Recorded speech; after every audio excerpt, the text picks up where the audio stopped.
ആടിപ്പാടാത്ത ജന്മങ്ങളില്ല, ആഘോഷിക്കാത്ത ജീവികളില്ല. വ്രതശുദ്ധിയിൽ നേടിയെടുത്ത മാനസിക കരുത്തുമായി വിശ്വാസികൾ വീണ്ടും ഒരു പെരുന്നാളിലേക്ക്. മുഴുവൻ ആളുകൾക്കും ഹൃദ്യമായ പെരുന്നാൾ ആശംസകൾ. ഈദ് മുബാറക്, തഖബ്ബലല്ലാഹു മിന്നാ വമിൻകും സ്വാലിഹുൽ അഅമാൽ. ഈദ് എന്നതിന് മടക്കം എന്ന അർത്ഥം വച്ചാൽ അത് അള്ളാഹുലേക്കുള്ള മടക്കമാകണം. അതുവഴി നന്മയിലേക്കും സുഹൃതങ്ങളിലേക്കും സ്വർഗത്തിലേക്കുമുള്ള മടക്കം. നോമ്പിനെ കുറിച്ച് പരാമർശിക്കുന്നിടത്ത് അള്ളാഹു പറഞ്ഞു വെക്കുന്നത് ഇങ്ങനെയാണ്: വലിതുക്മിലുൽ ഇദ്ദത വലിതുകബ്ബിറുല്ലാഹ അലാ മാ ഹദാകും.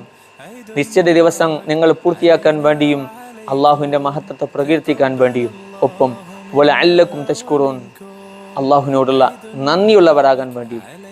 സൃഷ്ടാവിനോടൊപ്പം സൃഷ്ടികളോടുമുള്ള നന്ദിബോധം അനിവാര്യമാണ് ഓരോരുത്തർക്കും.